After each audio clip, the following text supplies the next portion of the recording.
It took me a long time to realize that nobody else really knows what they're doing when I'm talking to other professionals. And I hate the way CPE is now, where it's like, oh, here's somebody from Thomson Reuters who doesn't freaking know anything about how to run a practice, telling me how to run a practice. That is wrong. We should be teaching each other. And that's what you guys are doing with this show, right? We're exchanging information.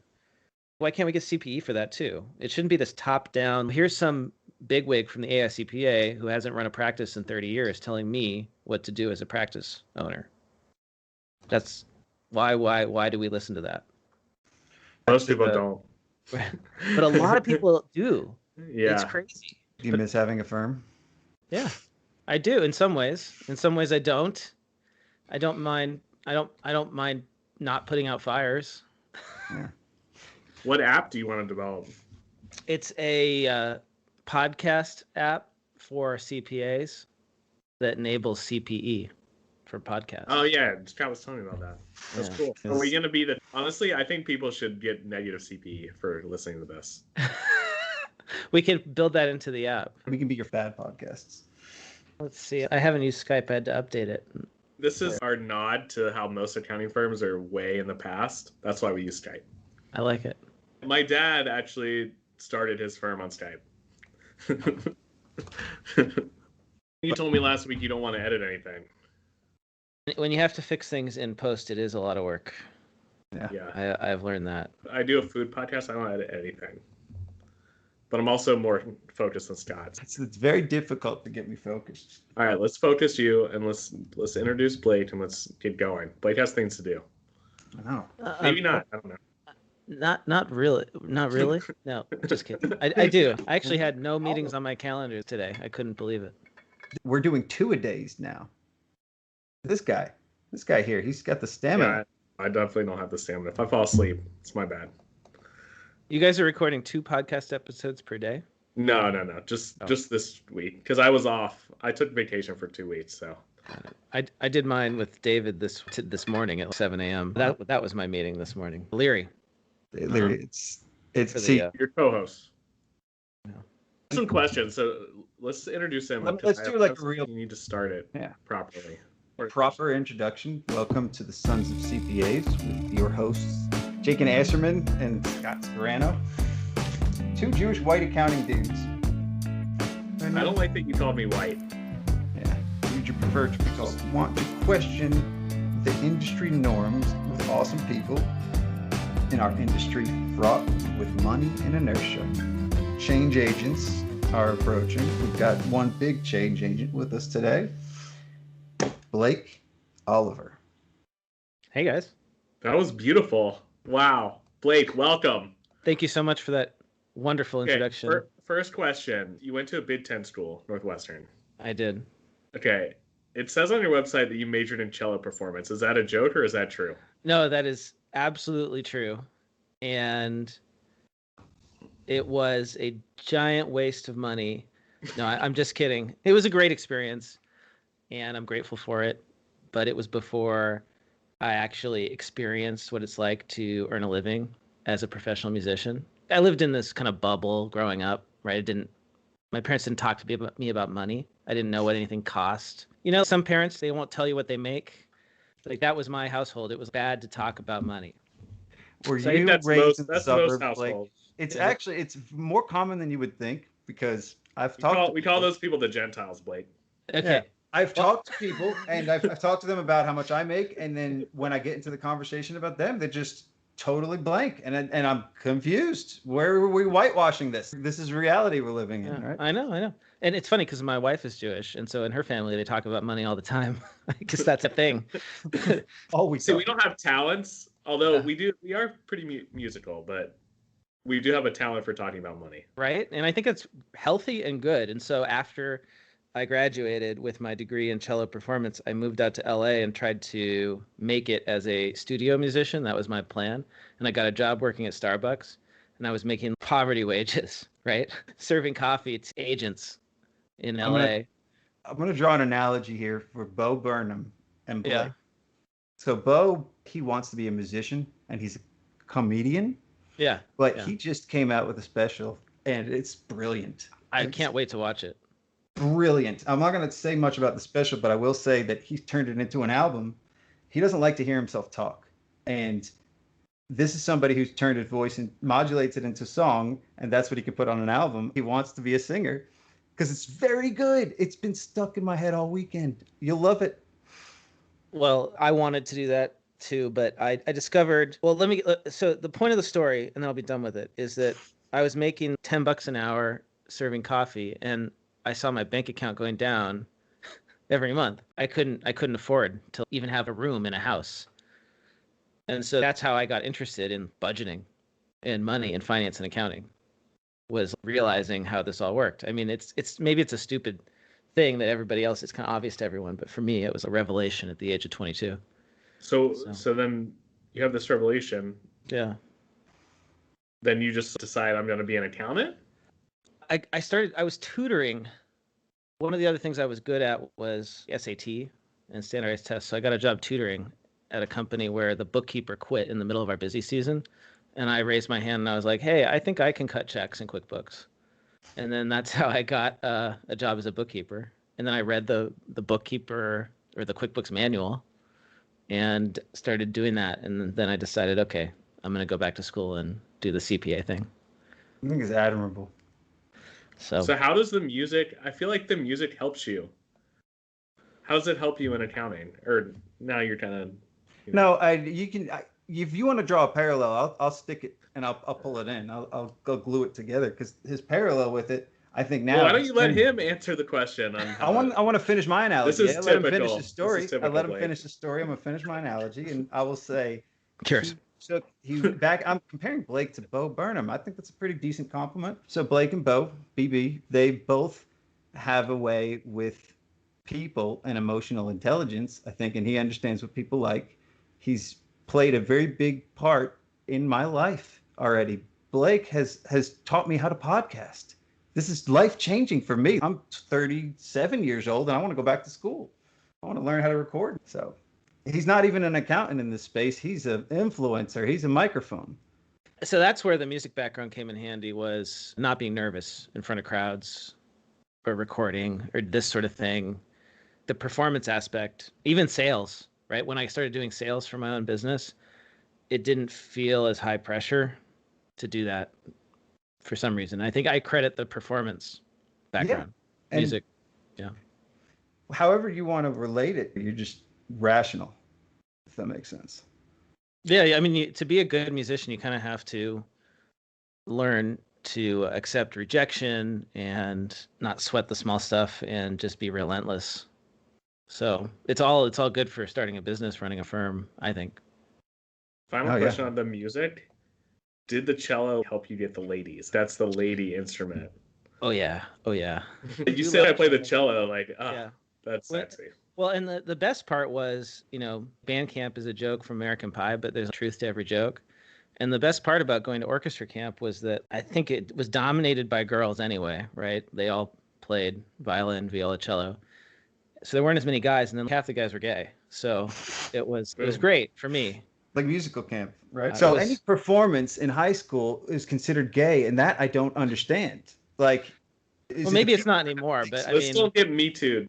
My bad. Let me back up. Me Too. There's no Me Too about gays, is there? Gays passed that. They skipped it.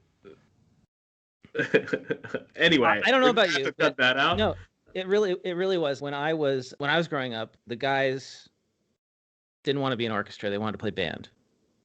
I don't know if it's still that way, but.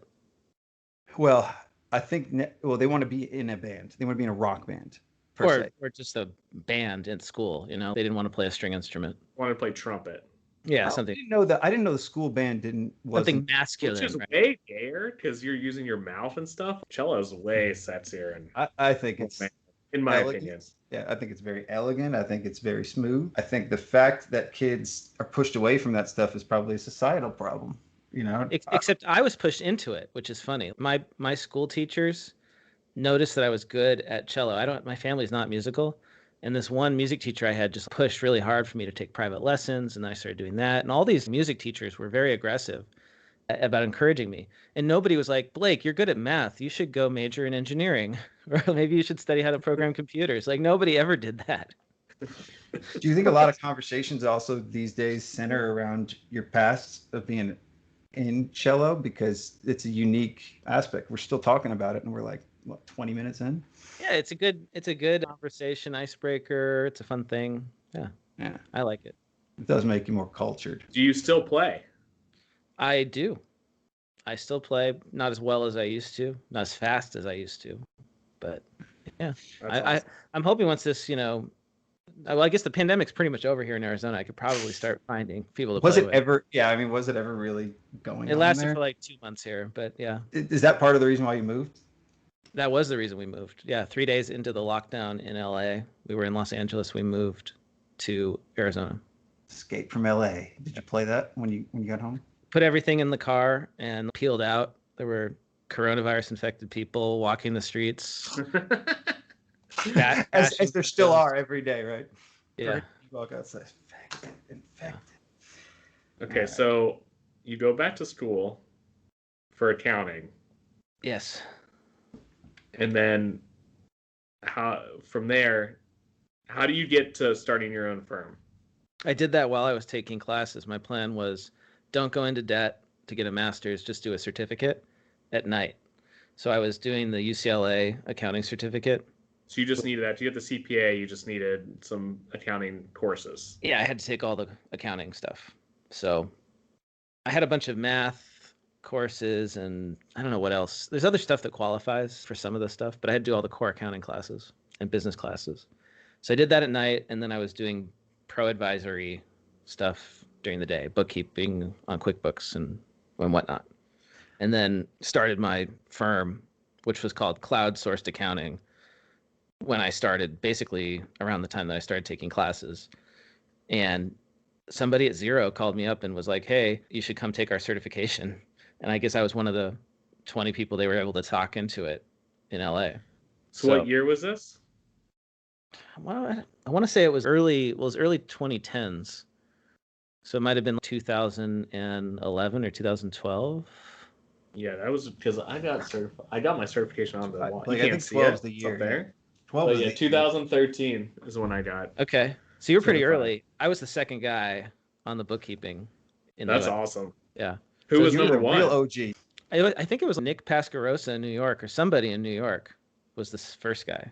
That would make sense. Yeah. And I was the second guy, and I was the only one on the West Coast. And so then they just started sending me Xero customers to do the bookkeeping for, and that's how my firm started. I love that part of it, because that's almost how we started. It's not how we started, but it's how we grew a lot. It was Xero. We figured it out like, wow, we're getting clients because we're using Xero. It's great. And like, I think more firms should do the software partner thing. Find some app that you like that doesn't have a partner program and offer to make one for them and be their partner. And they'll just send you leads all day long. All day. And it becomes it becomes your vertical. Your industry vertical is your accounting platform. That's so beautiful. Yeah. That's super. So what's a software company that doesn't have a partner program that we can do this with? Well, one of our sponsors on the Cloud Accounting podcast this year has been Odoo, Odoo. They're an open source ERP system. And they have when they started sponsoring, they had one accounting partner in the US. So that's potentially one. I don't know if Scott's going to be on that in 2 minutes. Yeah. I love that idea. Yeah. So what? Yeah. So it seems like you're pretty entrepreneurial, even though you didn't have a money background. But it seems like you figured out this niche of Xero. Even though you didn't have the money background, do you have a Jewish background in you? Do you have any Jewish? You're attracted to one. Yeah. I'm in 8th Jewish. I don't know if that is enough. Hitler would have killed you. Blood, it infects Hitler would have killed you, so we accept you. All right. But it's not female. It was my great grandfather. Does that still counts? Oh, Hitler would have killed you. Yeah. Okay, good. And anything would have kind of killed. Hitler doesn't pull out the tree. He just asks for the blood. Okay, awesome. Yeah. Well, it's like I've never had much in the way of identity, so this is great. We'll take anything we can get. For sure. If we can give you an identity, we'll have you in Israel in about 2 weeks. Yeah. I really want to go visit. I would love to. My wife passed up on birthright, believe it or not. Oh my God, why? She just like couldn't make it work with her schedule, and now she regrets it. Can you guys explain what birthright is? Do I know what that Oh is? my, are you a Jew? I'm a Jew. Jesus. I'm a Jew It's whose mother well, If quit. you, they basically send you to Israel for free yeah, if you're a Jew. for like it's quite a while, right? It's a week or two. 2 weeks? Yeah. I did it in college. Most people do it in college. Well, it's not free. I mean, you pay the temple enough. No, you literally, yeah, I guess, No, I think you can do it if you just have heritage, right? yeah, you literally just, I think they literally do it on the way that Hitler did it. Then you can Wait, go. so then I could go. I didn't You're pass too the old There's now. an age restriction. Yeah. I think it was up till 26. But the whole idea is like they want you to meet another Jewish person. It's basically like a mating. It's a. I could send my daughter, right? Yeah, you can send Or your my daughter when you're ready to marry her off. You send her on birthright. If you want her to marry a Jew. Birthright, Julia. So it seems like you scaled pretty fast on your. How did you manage going from just you taking accounting courses to having employees and growing? So I had a classmate from Northwestern who was also doing the accounting thing just by chance. And so we connected and she partnered with me. So we ran the firm together. She was my COO. I was CEO. So I was more external and sales and marketing. And then she managed our bookkeeping team. And we happened to be really lucky where these two awesome employees who were a couple reached out. They found us online and said, "We want to come work for you." And they were already working at another bookkeeping company that was abusive to them. Like they were in Boston. They couldn't turn on the heat in the winter because their boss was mad about the energy consumption and stuff like that. You know, there's terrible firms out there. It was Ebenezer Scrooge level kind of boss. So they came to work for us, and that's how I got my head of sales and our chief bookkeeper. And once we had them, the four of us were able to hire and scale and grow. And I just sort of like, you know, once you get to that level of team where it's self-sufficient is a way maybe, or it grows on its own. It's like, and so we got to that point and then it just kept growing. We didn't get huge or anything like that. You know, we were about 12 people when we sold the firm. And the CPA firm that bought us, you know, they wanted our process, our technology, our branding, all that stuff. Was it? I guess we shouldn't talk names, but yeah. No, it's fine. It was a firm called HPC, Mhm. and HPC is now what's known as Aprio Cloud, which is the cloud bookkeeping arm of Aprio in Atlanta, which is a top 50 accounting firm. So what made you drew this up? Why did you want to sell? So I had a third partner who was a money guy, and unfortunately we were not getting along 3 years into the firm. It was one of those situations where he talked a big game, but wasn't really putting in the effort. And so we needed to buy him out. And I regret actually, so selling the firm was a way to buy him out. It was a way to create a transaction to buy him out. In retrospect, should have just borrowed the money to do it. That's an interesting part. That's what I should have done. But I didn't have the guts at that point in my career to take on a bunch of debt. Okay. That's fair. So you're very conservative, though. Like you're very conservative in all well, this. That's a very CPA thing to do. Yeah. And so that eighth is coming out, but I want to go back to your first hires. Your first hires, an eighth is actually really cool because my kids might be an eighth Jewish too. So there you go. Relate. I'll hang out with your grandchildren. So you hired sales and bookkeeping first, and those were the only two positions that you mentioned that you had. You were doing not only two, but you were doing sales. I was doing yeah. Go ahead. The other one was doing bookkeeping, right? That's how you described it. And then the first two were sales and bookkeeping. Now, the bookkeeping hire, of the couple, that isn't as attractive to me as the fact that you got a salesperson. Was it because they came as a package deal? Or? They actually applied separately and didn't tell us they were in a relationship until after we'd hired them and they were working for us. Were they married or were they? No, they were living together though. And Maria calls me up one day and she's like, "Blake, I think that X and Y are a couple." I'm like, "Really?" Because it's like if you're on Zoom calls or Skype calls or whatever, like eventually you might slip, right? It became kind of obvious to her that they were in the same environment. Now, to contextualize this too, Yeah. this is in early 2010s or whatever Why we did they call not that tell decade. you? They just didn't want to like. No, but like you're interviewing people remotely. This is an important I know. part. I think it's because they were they hadn't had good employer experiences yet. So they were afraid that that would be a deal breaker for us if they were a package deal. I got you. Yeah, but it wasn't. It was great. So that worked out. They were not a package deal. So you're doing a lot of things then that people are doing now that they might seem futuristic to them now. In 2021, when people are doing interviews via Zoom, for them, it's that. Like they're only doing it because they can't meet the person in person. Otherwise, that would be in person. You're doing it like that back then. I don't know. I think that's pretty impressive to me. A lot of accountants are not forward thinking. Well, you guys are. Some are. I can't generalize that. Yeah, there are a lot of forward thinking accountants. I'm generalizing a whole population of people just for being an eighth accountant.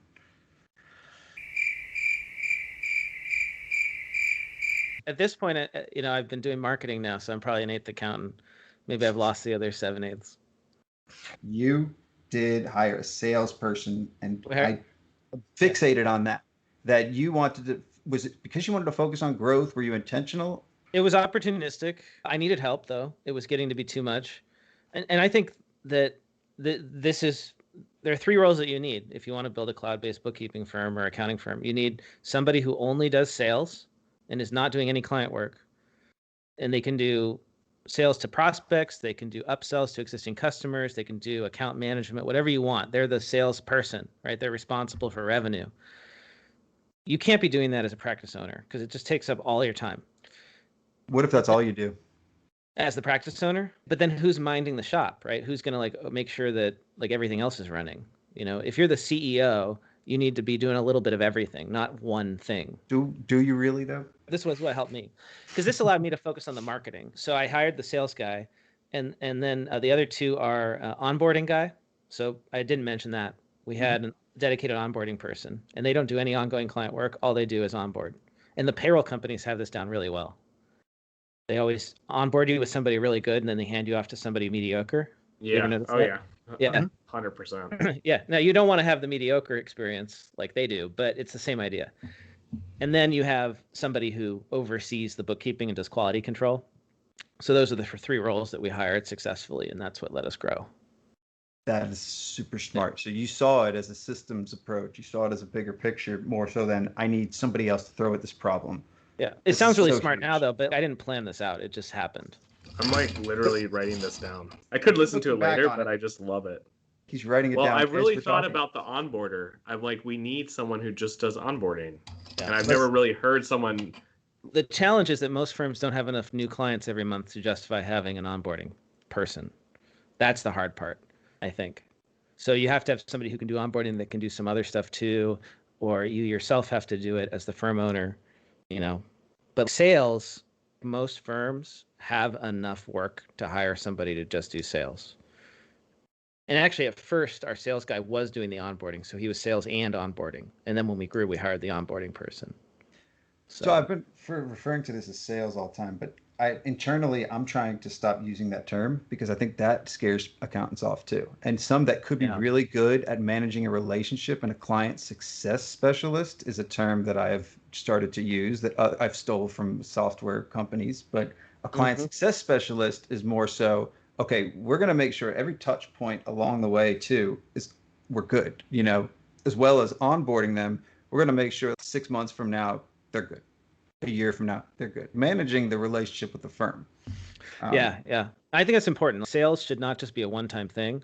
It's a constant check-in thing. So once the contract is signed, our guy would do account management or client success kind of stuff where it's like check-in every few weeks at the beginning, then it goes to every couple of months, then it's annually, right? And that's a lot of work. Just that alone can be more than the actual prospect sales stuff. But it's super important. And he would get a lot of expansion out of that. Expansion meaning the clients sign up for more services or new services that they wouldn't have otherwise. Because if you're not talking to them and asking them. They may not know that you offer something. So for any of those people that have a pen and a pad that are writing this down, that are listening, if that salesperson was also, maybe not also the onboarding person. Let's say you've got a separate client success specialist. You've got an onboarding. What was the third one you said? So bookkeeping, onboarding, sales, or sales, onboarding, bookkeeping. Whatever you do, don't let the bookkeeping person who does the ongoing work do the onboarding. That's the worst, because they get too full and then they can't do a good job on the onboarding. And it's just onboarding. You need to be super, super responsive, because that is when the client is learning all about you. And the experiences then are going to define the relationship going forward. So when they email you, if you can get back to them within an hour because you've got that dedicated onboarding person, you look really good. That's why it's important. Whereas your bookkeeper can't get back to them for 24 hours, then it's a crappy onboarding experience. They're like, well, what is this firm I signed up for? Are they really that responsive? They start to have doubts, So looking very good in comparison is a key caveat too, because if somebody looks very good in comparison to their old firm, that's really good. But if they look good in comparison to the other guy that works for you, so your onboarder looks really good, but then their ongoing was a meh job. It's almost like that's every position that has a touch point with the client is just as important. Otherwise, they're going to compare it to whatever bar that you've set. Well, fortunately, the bar in accounting is very low. So. Well, and I think that's why onboarding takes more time too, getting them on your processes and systems. And once they're there, then the bookkeepers can take over. They're a lot more vulnerable there too. It makes so much sense. And if you do a good job with the onboarding, then the ongoing is a lot easier, right? The problem with a lot of ongoing engagements is like they didn't do the onboarding right, and so it becomes kind of like a snowball. Self-fulfilled prophecy of this is a shitty client because you've created a shitty client. Right. Exactly. Now, did you have certain things that you required every client to do? The dog statement I'll say later. Sorry. Scott and I got to hang out in person for a few days recently, so this is like I'm familiar with how this works. Yeah, how this works. The change of subject. No, Scatterbrain. I'm enjoying the conversation, and I forgot where we were going with it, so I apologize. I just think people treat their team and their pets, and a lot of times a dog is a reflection of the owner. So your pug dog is a lot like you for a lot of reasons. You chose the pug. That's the type of dog you are. No, the pug chose me. I got this from Disney's Dalmatians, I think. I noticed it, but then I took it a lot deeper and a lot further, because it's like my brother has a dog, and the dog is just as sweet as my brother. Just a sweet guy. Doesn't do anybody any harm, and I see so much similarities. That's it. So, that's all I had to say about dogs. I don't understand how that relates to anything we were talking about. I no, like it. It does relate, because your team is a reflection of you. If you get really frustrated with your team, or you get really frustrated with clients, I think it's mostly a reflection of the person that's frustrated by them. Oh, yes. Right. We like to dish on our clients, but really, if we look in the mirror, it's our fault. A lot of the time, most of the time. If you want to get better as a professional, as a person, you just got to say, it's my problem. Right? I love that. Choice words. Even if it's not, just accept that maybe you had a part in it and look for that, right? That was good. So the question was, did you require your clients, they have to be on certain systems or processes? How did you weed out the clients or know if they weren't good for you? So we would only do 0 at a certain point.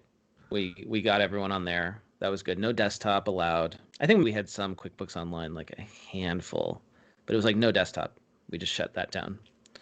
That helped a lot. And did you create that after? I was gonna say, did you create it after Zero approached?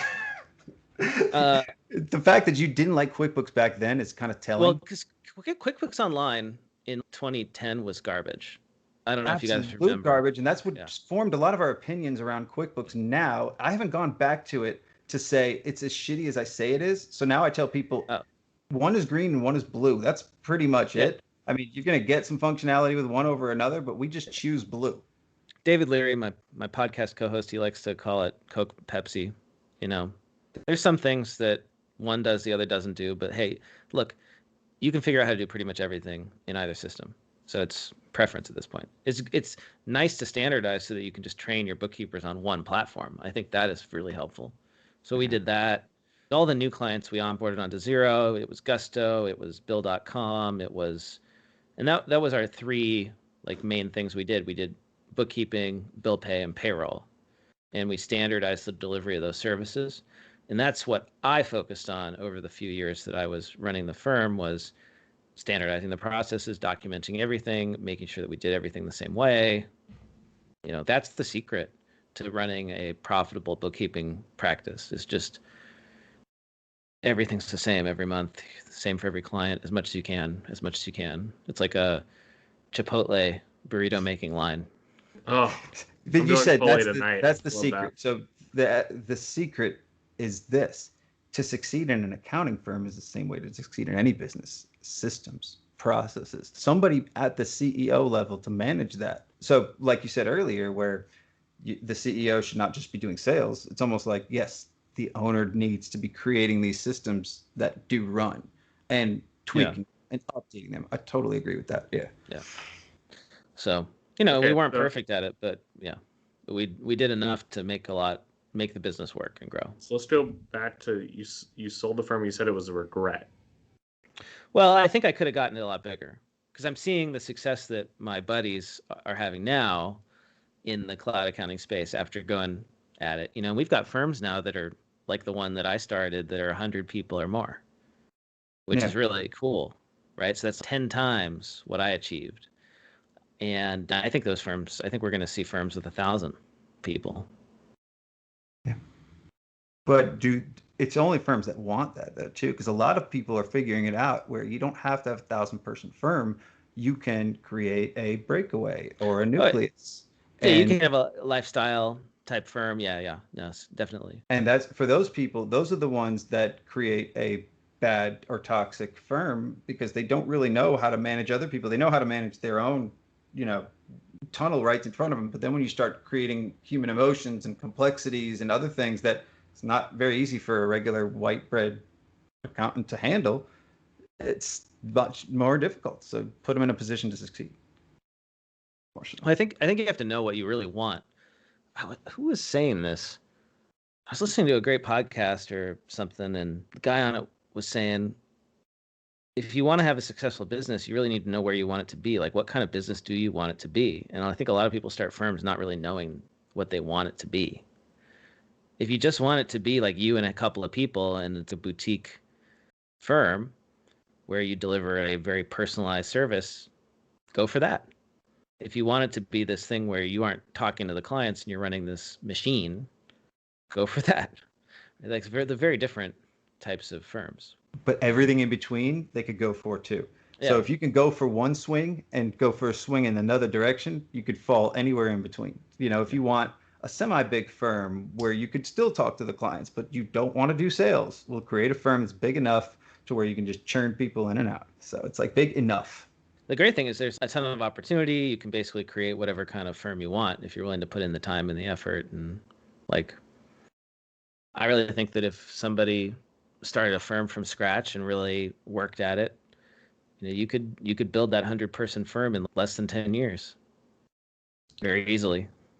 Probably 5 if you really, that's doable today. There's a decent blueprint for it right now. Yeah, there's a very decent, plenty of blueprints right now. That I think one key though is there's a book behind you that it's not in focus anymore, but it's this Emotional Intelligence 2.0. Oh yeah, I wish I'd read that. I should have read that book. It's up there, but you have not read it. I love it. I love you got books up there that pump you up, and then. Well, it's like some of them are aspirational. Most of them I have read. I don't have that library of books where it's just there for show. I don't do that. But What Okay. We're looking at Scott's library of books. Have you read those? He books, literally Scott? can't read, so I don't know why. I've read every book that I have. Yeah, I think my emotional intelligence is probably very, very poor, to be honest. Actually, that is not my skill. But like the reason you have good emotional intelligence is because you don't think you do. For the people who think they're smart intellectually, intelligent wise, usually have huge blind spots. The fact that you say that makes you more intelligent. I'll take your word for it. So what do you think are the biggest mistakes when people are starting firms, bookkeeping firms, that they make?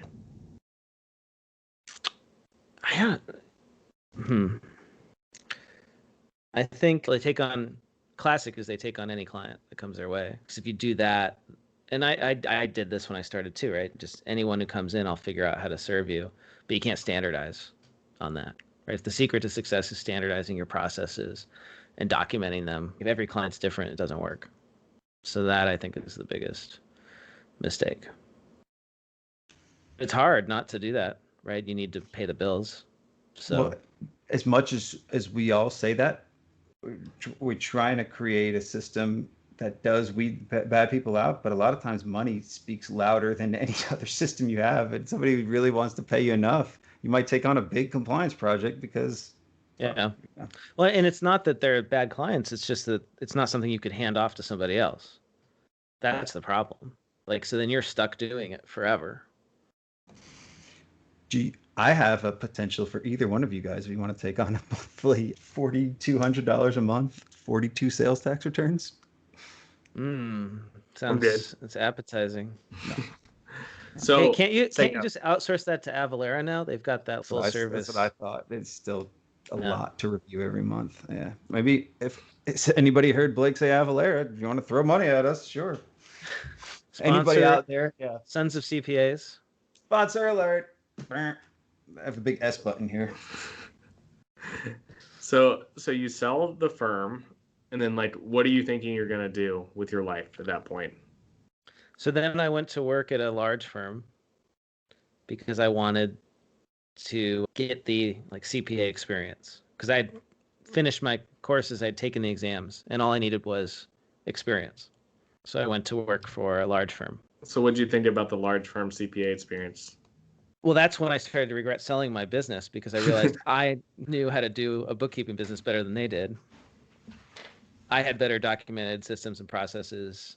It was a revelation to me. Most accounting firms are just brute forcing it with people. They just hire smart people and pay them money, and they just mark it up. And that's how they do it. Giant pyramid scheme. And there's no process, there's no documentation. Everything's different in a lot of these firms anyway. And so that's what they did. They hired me, and I realized this, and I was like, I wanted to standardize. I wanted to do all that stuff, and they just weren't that interested because it's not the model. No. You know, it costs money. You have to invest in that. So you lose revenue at first, or you have to dedicate people's time to doing that, and they didn't want to sacrifice that. The way accounting firms are set up, most of the big firms, is there's no incentive for managers and directors and even partners to invest in the future. It's all about profit this year. Yeah, exactly. Yeah. So I got frustrated after about a year, and then I got an offer to go work for a software company, and the software company offered me an absurd amount of money compared to what I was making as a manager. So I took that, and that was fun. And which company was that first one? So that was called Flowcast, and they hired me as a product marketer, which I'd never heard of. I didn't know what that was. And basically it's a person who has subject matter expertise. In this case, I'm a CPA, and we were selling close management software to corporate controllers. So I could talk the talk. And I sat in the marketing team and basically translated everything so that it made sense to CPAs and controllers. So the marketing people weren't writing garbage, right? Like, when you go to a website and you realize the person who wrote this clearly doesn't understand my business or me. Discredits everything. Right. Yeah. So my job was to make sure everything that went up on our website was appropriate to the audience. It made sense. And I did all the educational programs. So I hosted the webinars. We had CPE webinars. So that's how I got into making a lot of CPE. Mm-hmm. So, and that was a huge before driver. You guys had your podcast? Yeah. Okay. I actually started the podcast, I think, right around the time I got hired there. Or maybe it was slightly before. How did you meet David? David and I met at ExpensiCon in Maui. Have you heard of ExpensiCon? Yeah, No. don't they take their top 10 customers and fly them to Maui? Isn't that what they do? They've only done it 2 times. The first time was in Maui, and the second time was in, I want to say, Bali. And they take 100 of their top customers and partners and thought leaders and fly them out for 2 or 3 days at some, really nice resort.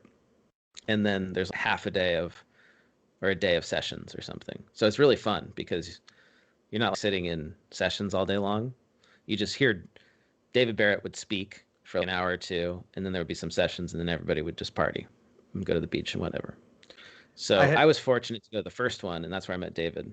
They didn't invite me back for the second one, though. And I'm definitely never getting invited to the third one. I think I was kind of critical of David Barrett when he wrote that letter to all the ExpensiCon users. Yeah. And I said, like, this is a bad idea. We don't want all of our software vendors doing this to accounting. And so I don't think he liked that. But Well, I think it's not his place, really. I totally get what he was saying in the sentiment. I think it's the right intent, but I don't think it was the right way to do it. So yeah, it's the right way. He's got a platform anyway. There are plenty of platforms that he could have said whatever he wanted, but he went directly. Don't say anything, or you're not going to get invited to ExpensiCon. Yeah, I want to get, hey, David, whatever his name was, don't know who he is. Not a big Expensify user yet, but I will be at ExpensiCon 3.0 on Mars or whatever. Sponsor button, sponsor alert. So you're working for the software company. Do you miss accounting? What's like? Well, so I've kept one client on the side the whole time that I've always had since I started doing bookkeeping, basically. So that's been the way I keep it real. And you still have this client now? Yeah. So I do the books in Xero. I do the bill pay. I do the payroll. It takes me. Like, is this client you? No. Okay. It's a. How would I describe it without revealing it? It's like an education company, and they've got 20-something employees, and it's like I've automated it. I'm so proud of it because I've been working on this and tweaking it for years, and I've automated it to the point where it's a $1,000 a month engagement where I work 2 hours a month. That's beautiful. You could come out with a book, How to Automate $1,000. I would buy the book. I would love that. Yep. So is your plan, so you don't work there, then you worked at Xero. So I was a Xero ambassador, which was like a contract role where I was an evangelist for them. It just meant they would send me around to different events, and I would wear a Xero shirt and speak and talk about the product and all that. That was interesting. Very well paid. Xero was. I was like, software companies are so weird. They make such strange investments and stuff. I wish they would make an investment in me. They should. I'll evangelize or whatever. Evangelize. No, I think they've wisened up now. I think that's why they've learned their lesson a little bit, and they're not just. Blake got to go to Maui. And they got to go to all these places. So we're here. I'm in Rock Hill. Back in the vein of ExpensiCon, I wanted to see what you thought about this. So there is a lot of conventions that happen with these software companies now. But this past year, when events were canceled, we're starting to see some of them now come back up, right? Jason is making the prayer hands right now. I just can't wait. This is literally he's gonna have to edit this for like 12 hours. So the conventions that are happening now, I've noticed a lot of industry membership. What conventions are left? What are the big ones? So I'm going to AI CPA Engage. Oh, me too. Let's go. Yeah. We're going to party there. Digital CPA is still happening. There's Accounting Salon, small event happening. I'm a member. Those are the only things I'm going to this year, I think. I think that's it. Ackerman, you were saying quite a few earlier. I mean, XeroCon. It's not a very great idea. It hasn't really been polished off yet. Is a lot of firms got together and put on a convention geared mostly toward high schooler students looking to go into accounting or finance. This event can give them scholarships that would be mainly geared toward the prize audience. It's also a convention, right? Are you blackout drunk? This is a podcast. You're supposed to ask the guest questions, not just talk for an hour. I wanted to bring up the idea first. We regressed, Blake. We had 5 good podcasts in a row, and now we've regressed. And you have a very good purpose, and you're trying to do it for a good reason. I think other people will come. Software companies would. So start your own conference. The Children of Accounting. The Children of Accounting. Sounds like a cult. Yes. So Scott wants to start a cult. Yes. I think you'd be a really Scott. I think you would be an excellent cult leader. 100%. Got to get them young. If you brainwash them young, you already wear Nikes. If you brainwash them young, and you get them hooked at a younger age, you can't even wean them off. They're pickled. Their brain is pickled, and it can't get unpickled. You take a cucumber at a young age and you pickle it, you're pickled forever. Okay. You know what I like about Skype compared to Zoom is that Skype puts a little tiny picture of me in the corner so that I can monitor it, but it's not so big that it distracts me. I really like it. I can focus on you guys more. Have you noticed that? Yeah, I just noticed I'm not seeing myself at all, so I'm not self-aware of anything. That may explain the conversation we're having. No, it's to take the bigger picture and boil it down. It almost could be something for the family. As long as it's not a virtual conference, those are garbage. Absolutely not virtual. Is there anything else you'd like to pitch to Blake while we've got him here? I'm not. All of my money is tied up in my own. I'm asking if you think it's something viable. I think the listenership of this podcast will go wherever you say, Scott. This is the younger generation. And how do you change these CPAs who are making a ton of money hand over fist to change their ways, right? So I don't think that the accountants who are running practices where they're just making tons of money aren't going to change. Why should they, right? Like, there's no point. I agree with that. It's the people who are... So what do you think is going to force them to change? They just stop making money? The whole... Bottom line... Dude, Scott, please, for the love of God, let him speak. Oh my God. Maybe it hurts the bottom line. Maybe they realize they want to sell, they can't sell. I hear that like the reason that a lot of firm owners have trouble selling their firms is because it's like all antiquated. Who wants to buy a firm that is paper-based? Right? No one. Yeah. So. Yeah. So an erosion of... They also just might have to die. I mean, it literally might be a generational thing. I don't know a lot of millennial accountants who want to do stuff. Is it because you know all the ones that want to change? A lot of the ones that don't want to change are not listening to your podcast, and they're not coming across. Or are you seeing them? Well, I think we're at a breaking point right now because the average age of accounting firm owners is 35 to 40 when people become partner, I think, in most firms. So, because that means they put in about 10 years of hard work. Then they're eligible to become partner on average. So millennials, the oldest ones are, 40 now? You barely call them a millennial. Mm-hmm. I'm 37, so I'm on the edge of it. So millennials are going to basically be becoming partners at all these firms. So that's the new generation of partners. And they don't want to do stuff the old way. Like, so that'll drive the change finally, I think. I think you're right. That's the only answer that makes sense. I think for us, it's just we just want a different way of working. We don't want to go to an office every day, right? We want to be cloud enabled. We don't want to bill by the hour. Most of us want to get away from that, or try to anyway. Nothing to do with time, and everything to do with time. He doesn't want to hear the conversation, so I'll stop there. I'm meditating right now, trying to keep his composure. So you started this podcast, which is very successful because you have sponsors. That's how you know you're successful. The people pay you. Or David Leary's just really good at selling sponsorships. But no, either way, take that. Successful. Who's your favorite guest that you've ever had? We don't have a lot of guests. Actually, we stopped doing the guest thing. Well, you want to know how the David Leary became my co-host? Yeah. My original plan. Yes. My original plan was I started the podcast on my own. I just had a different guest every week. Yeah. And Leary was like number 8 or something. So that was month 2. And it just went really well and it was easy and we just had a good flow. And after that, he was like, "Hey, Blake, why don't you just have me on every week?" And I was like, you know what? That makes things a lot simpler. So you interviewed 8 people, and he got the job. No, but you still have some guests every once in a while.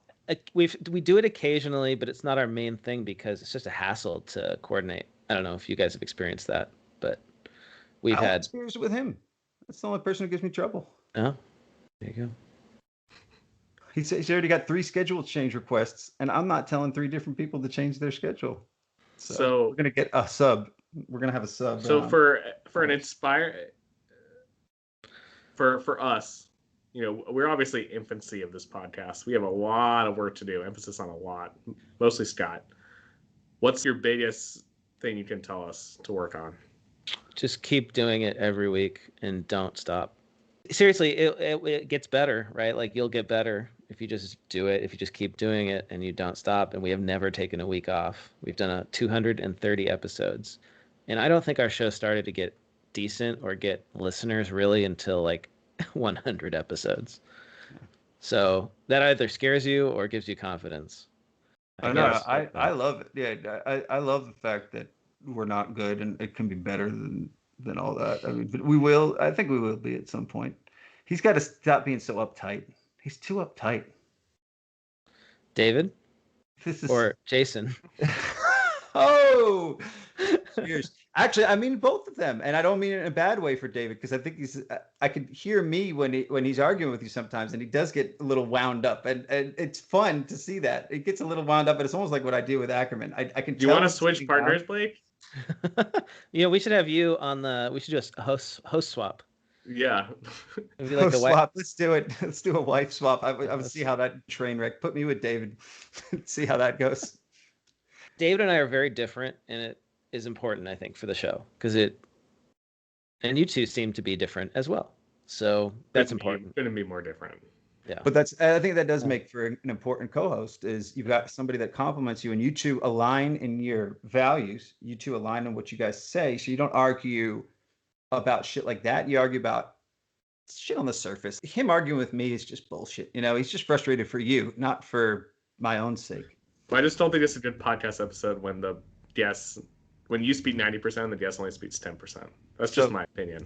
Well, I will say, though, in Scott's defense, that it is healthy to have a back and forth. And my least favorite podcast episodes are actually the ones where the guest just talks the whole time. And they're just there with their talking points. And it's clearly somebody that was booked by a PR agent to go on and do their thing. Yeah, they don't have anything to add. Yeah. Yeah, you need a discussion. And this is kind of what I was saying the other day, too. When I don't listen to the ads as much as I listen to what you guys are actually... I can tell when you're being authentic, or I can tell if he's reading something. And if you guys are being authentically talking about something, then I'll actually look it up and I care. But if it's an ad, not so much. And same with a show, the co-host or the host, whoever it is, the only reason you're listening to these guests is because... He's literally repeating exactly what you said. Well, this is normal. It's a good trick, actually, in podcasting. It's just, if you don't know what to say, just repeat what the guest said. We've got that down. It's funny. I never heard that trick, but I've done that. Well, people love validation, right? And actually, this in a sales conversation, number one thing that I learned how to do just from doing it a lot was every time the prospect or the client says something, say it back to them. I mean, don't get ridiculous about it, right? But just take what they said, listen, and then say something like, okay, I want to make sure that I understand what you just told me. So allow me to summarize or repeat what you said. And then you say it. They love that. I'm very good at just doing that with a question mark at the end. Yeah. So instead of prefacing, I naturally will tend to repeat what they said if I dozed off. And I'll repeat something that I caught with a question mark and let them say it again. I think it's important for 2 reasons. You make sure that you captured everything in your notes, because notes are super important in sales. And then a lot of times the client will realize they didn't tell you something and will add to it. So I think it's a stupid thing, but it really helps. People feel heard. They feel heard. What other tips? This is great. I think we need tips. Oh, I'm glad you like it. Yeah. Notes. So I was I was kind of almost mean to my staff about note taking. Like if you did something or you had a call with a client and you didn't take notes, that's unacceptable, because we need a permanent record of everything that's going on with the client, so that if you get sick or you take a vacation, we can actually like pick this up where you left off. So training everybody to understand, if it's not written down, it didn't happen, is really important. And just in general, I think that most meetings are a waste of time because there's no agenda and nobody takes notes. And if that happens, most of the time, there's nothing that comes out of it, right? No agenda, no meeting, no decision. It's just a bunch of people talking, right? So I always ask people, what's the point at the end of a meeting? If I don't see any notes, what was the point of that meeting? And if they can't tell me right off the top of their head, then they didn't take, like, then it wasn't an important meeting. It was like, oh, we talked about a bunch of things. We talked about all, and it's all extra extrapolating. One of my favorite things to do is the way that you empty your schedule for the next day is just email everyone in the morning the day before that's on your calendar, and you say, hey, do we have an agenda for this meeting? Would you mind sending me a brief, few bullet points about what you want to discuss? And then they'll email that to you. And if they don't, you just cancel the meeting. And if they do email it to you, usually you can just reply via email and solve the question or the problem and cancel the meeting too. That's like a cool pocket money trick or mailbox money trick. When good. You find that extra time. This is good shit. We're learning. Now we're learning. This is a trick of the trade, though. This is what I tell the team. When somebody calls for a meeting, get that minutes before the meeting, and you could probably cancel the whole meeting or just talk about other bullshit. Get that answer out of the way, and then know that you're coasting the next half hour. I think a lot of people want to put a meeting on the calendar because it makes them feel like they've got a forcing function. Something has to happen, right? They've got a need, and they know if they put the meeting on the calendar, it'll get solved. But that doesn't mean you can't solve it before the meeting and cancel the meeting, right? The meeting's usually a giant waste of time. It could have been an email. So you just put the onus back on them to send you the email.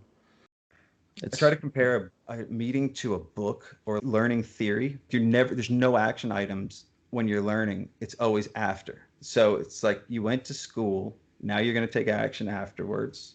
You're going to have to say yes to something in there, and you're going to have some action item out of that. Yeah.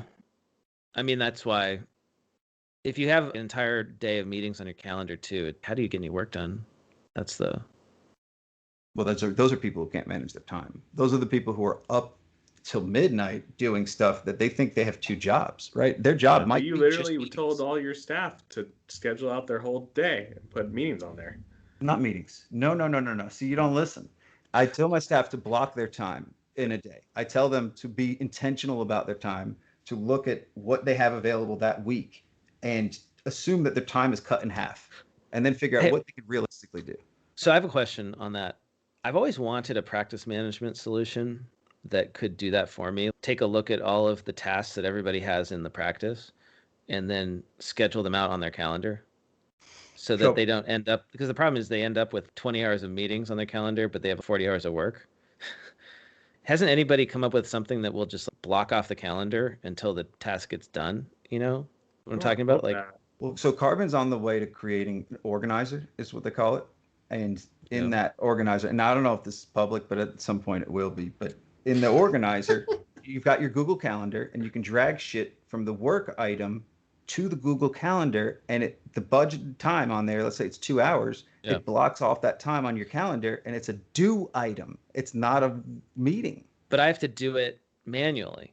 You do, but if it's just you. What would be great is if Carbon saw, or whatever I'm using saw, I have these 4 hours of tasks to do on Monday, and I could just tell it to just book those as appointments on my calendar so that nobody meets with me when I'm supposed to be doing all that stuff.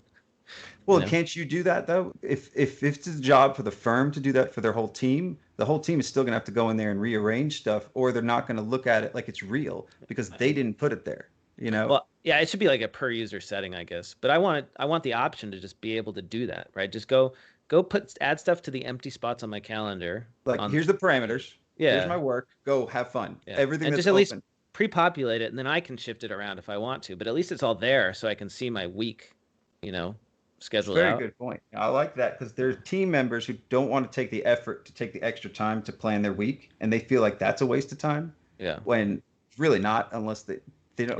It's just another way to do capacity planning, I guess is what I'm saying, right? Yeah. Yeah. Carbon has that though. Carbon has capacity planning with the time, so it tells you the available time that the team member has, and then how much time you've allocated to them with their work. So we try to do it at a higher level to where each work item has maybe 2.5 hours or whatever it is. Yeah. Then at least we know where they're at, some semblance of time planning. But it's interesting to have it automated though. I like. Yeah, well, it might not work. It might just freak people out because then they'll go on, they'll see their calendar like booked for the whole day. Yeah. Unless they're intentional about it, they can make the user setting. So if you're the team member and you have the setting to put on or off, they assign me the work and I just want it filled up my calendar, and then any other meetings that are there leave there. Yeah. So you press a button on Monday to zip, most high priority work fills up your calendar. Yeah. Because anything that changed over the week, you got some time. Like definitely the ultra high priority stuff like payroll, right? That should be on the calendar so it does not get missed. In Carbon, that is though. That's those ultra high stuff. Those are pop up on Carbon. They're in the triage or wherever, right? Ackerman, you guys do that too, right? Yeah. So how do you feel about? Did you have your team members keep track of time? We would do it on some projects, but the most we wouldn't. Most were fixed fee. Oh, I'm sorry, you meant track time. Yeah. So we didn't bill for time. We tracked time. So my bookkeepers would track their time. And that was because they were hourly.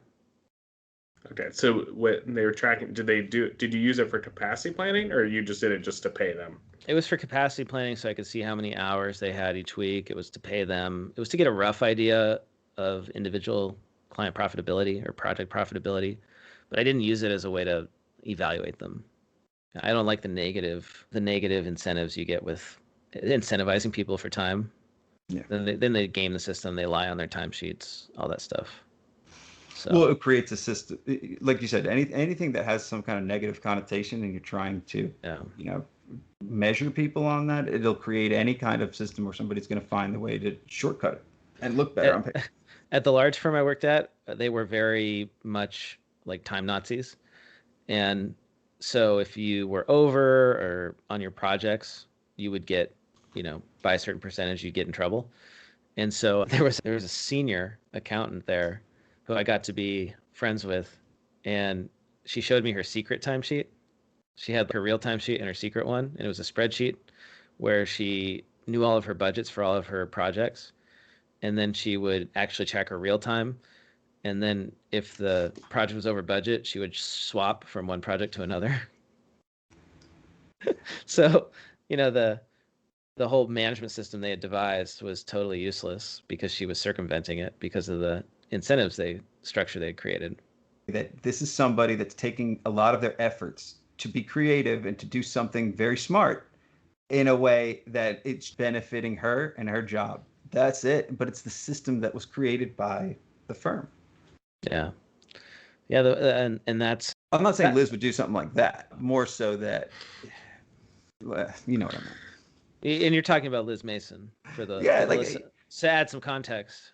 Yeah, for the listeners. He likes to just say, "My friend, Jesus," and we're supposed to know who that is. You do know who Jesus is, right? I was raised as a Catholic, so I think I'm required to. Okay, what do you think is the biggest holes in the accounting industry as far as technology? What are we missing that we need? Good cloud tax software. I'm not even a tax guy, but that seems kind of obvious. I don't know. What do you guys use? We use Access. Thomson Reuters. But we're looking at Intuit. My dad's all for. He's basically switched in his mind. Access is hosted, right? It's not true cloud. Yeah. Yeah, exactly. And Intuit is actual cloud. Yes. Okay. Ultratex. But most people are still not using Intuit. They're using. Correct. They're using Access or ProConnect. Thomson Reuters. Or Chats or Drake is really popular with the very small firms, right? Yeah, a lot of people use Drake. Yeah. So, and none of the popular ones are actually in the cloud. Correct. Yes. That's crazy to me that we're still there. I know. Yeah. I know. It just seems like accounting, we're just 10 years behind every other technology. Well, and the reason you still have to do hosting, like seriously, the tax software is the reason why most firms can't get off of virtual desktops. Yeah, that's why I have to run Parallels. Yeah. And you're actually, running Parallels is ahead of everybody else. Most of them are logging into a virtual server or something, right? and running a virtual desktop, just basically using your laptop as like a dummy terminal. Yeah. Yeah. Well, you've got so he's using all Macs, and anything that is required on a PC, which is that access one, has to be on a PC environment. Yeah. In the Zero world, I really wish that HubDoc was inside of Zero. That would make document processing a lot easier. Where it could read. So checks aren't they working on that? I don't know. I mean, I guess supposedly they should be, but when that will happen, I don't know. In the USA, checks are still a problem, and that's the reason HubDoc would be great if it could read OCR, which I think QuickBooks does that now. QuickBooks will read the checks and populate the fields and then double check. Do they do that now? I don't know. I haven't heard of that, but that would be amazing if they did. HubDoc used to be able to do it. HubDoc did before Zero bought them, and then I know it was bad timing because the banks cut off the ability for HubDoc to be able to go in there and pull documents. Yeah, HubDoc used to be able to pull check images. Yeah. And I think some banks they can't anymore, right? Right. So. But that's a thing that's not a problem outside of the US. So a lot of these problems are US based problems. Yeah. I think so too. So can we talk about the app? Yeah. So yes, I mean, this is my side project. It is called Earmark CPE, and it's a podcast app that will let you get CPE for listening to my podcast, maybe your podcast, other accounting and tax podcasts. We're a way to embed an episode into a course and satisfy those NASBA CPE requirements. So how far along are you? So much better than the one thing you said, Blake, on your podcast was you were comparing this to, or maybe it was Amanda's. When you first introduced Earmark, you were comparing it to the CPE garbage, the stuff that you used to do. Whoa. Well, and so that's the thing, is like I get paid to make CPE basically. As a product marketer, my role is to create educational content that attracts accountants like you guys to come to Giraffe's website. That's where I work now, right? Giraffe. You come to our website, you read something about how to make a financial model for an accounting firm, and then you're like, oh, this is cool. Maybe I'll try Giraffe's financial modeling software. That's my job in a nutshell. And so I create a lot of CPE content because that gives you guys even more value because you need to get the CPE. And so I try to make it high quality. You know, I've unfortunately been part of many, crappy CPE webinars, not ones that I organized, but ones that I was like a panelist on. And I was like, oh God, this is terrible. I can't believe this counts as credit. And yeah, I think a lot of CPE out there is really bad. I think it's not convenient. Webinars are horrible for CPE. I mean, they're not horrible. It's the way that people prefer to get CPE now is on webinars. But it's like we're sitting in front of our computers all day long. Do we really want to sit in front of our computer again for another webinar? So the idea that you could get it by listening to a podcast. This is your big moneymaker, Blake. I think you're going to drive money into this and change an industry within it. You're the change agent. I hope so. I want to make it better. I want to have better CPE. And so the podcast CPE thing, that's the practical thing. That's the how it is, the what it is. But like the way that I really want to change things is the app is going to be free for both the listeners and the creators. So if you guys want to go create a CPE course, you're going to be able to use the Earmark CPE platform to do it. It'll have to go through a review process to make sure that it qualifies. If it passes, though, you've got a course on the platform and you don't pay anything to host that course there. Can it work for you? So how are you going to make money on it? So we'll have... Can I be your first hire at Earmark? Sure. I will do anything that you're saying on this because I love the idea of this. Tell you what, Scott, I'll consider your application. So the way to make money. Well, first of all, I think it's sort of like, Zuckerberg was smart in that he didn't try to make money off of his users initially. He said, let's just get a lot of people using it. So that's my philosophy too. It's like, if it gets a lot of CPAs using it every week, it will be valuable. The actual monetization that I'm thinking about doing is there will be sponsors. So similar to a course on a free CPE webinar, maybe Carbon could sponsor a webinar or sponsor a course on a podcast. And then they would pay whenever anybody listens to it or takes the course, right? That's typical. People could also have premium courses that they host. So Scott, Jason, if you have some piece of knowledge, you think you could make a 40-minute course that other accountants would pay for, you create a premium course and charge for it. And charge whatever you want. Right? And you take a percentage of it. Yeah. Apple takes its percentage, Earmark takes its percentage, you get the rest. So Earmark can actually host podcasts too, kind of like Anchor does. And then that way you can cut yourself into every piece of ad that comes into that episode because they won't. So then that's the other thing is like there could be advertising inside the app to pay for keeping it alive. You know, it's pretty cheap these days to run an app and to host it. And we don't actually have to host the podcast content because that's all from your RSS feed. Right. So the podcast, if you guys took this podcast, for instance, and wanted to offer CPE for it, you don't have to change anything about how you do this podcast now. You would just go create a course and add the link to the show or the episode in the course. And then you do all the other stuff to create the CPE. So people could listen to your show and then they could go into my app and pick that episode and take that course and do the review questions and the quiz questions and get their CPE certificate. And it's going to be free to them. I love that. I think a division of Earmark could also host content as guests. So you said, like, maybe you have a really good idea, Ackerman. If you don't have a podcast, and Oliver, if you know Ackerman, then you basically say, look, you've got this great information. Do you want to host a podcast on my network? Yeah.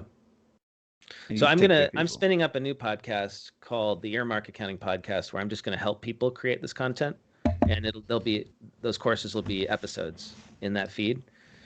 And so, like, Jason, if you have something you want to do, if you can talk for 30 to 40 minutes on it, we could create a course. And then, you know, other people who already know how to create podcasts could go do it and then just create their course. And I have a lot of ideas. Like, this is so cool. Yeah, this is so cool. Everybody has ideas. To me, like, the best stuff in the profession is like when I'm talking to other professionals. And I hate the way CPE is now, where it's like, oh, here's somebody from, I don't know, Thomson Reuters, who doesn't freaking know anything about how to run a practice, telling me how to run a practice. That is wrong, right? We should be teaching each other. And that's what you guys are doing with this show, right? It's like we're exchanging information. And so, like, why can't we get CPE for that too? It shouldn't be this top-down, like, oh, here's some bigwig from the AICPA who hasn't run a practice in 30 years telling me what to do as a practice owner. That's why do we listen to that? Going back, most people don't. But a lot of people do. Yeah, it's crazy. When they're not listening, and then they're just clicking it when the ding comes up. So, but in this case, I think people would do it because they want to, and they could pick any episode they want, and it's going to offer a lot more validation to whatever anybody's talking about because you're getting the well-rounded, conversational, real opinions. And maybe that's how we change the profession, right? I think part of the problem is that when you go out and you look at what education is available to CPAs, most of it is not telling people how to run a cloud practice. I mean, they may talk about, oh, you need to move to quote unquote advisory. They never tell you what that means, how to do it, any of that stuff. The actual how to do it, they don't know. That's why they can't tell you. So we need to teach each other. That's what I want to do. So beautiful. Beautiful accounting. All right, we've taken too much of your Blake time. Zero created you. Zero molded what a good person could be to change our industry.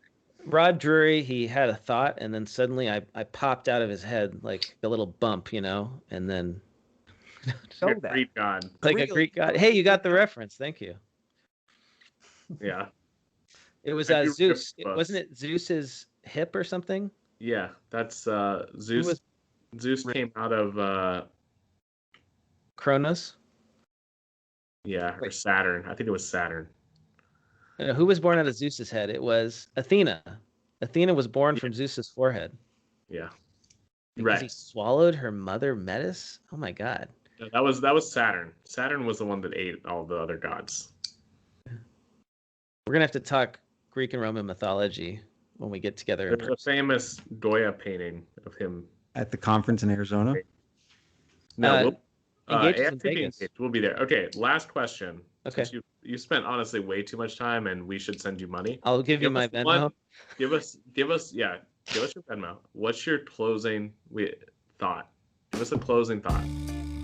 Closing thought. If you could tell other practitioners one thing, what would you tell them? It took me a long time to realize that nobody else really knows what they're doing. So have confidence in yourself, believe in yourself. You're going to make a lot of mistakes, but so is everybody else. And the key is just don't give up and keep learning. That's beautiful. Blake, you're the man. I'll see you in Vegas. Thanks, Jason. Thanks, Scott. Thank you, Blake. Thanks so much. Awesome. Good talking to you. Bye. That was great.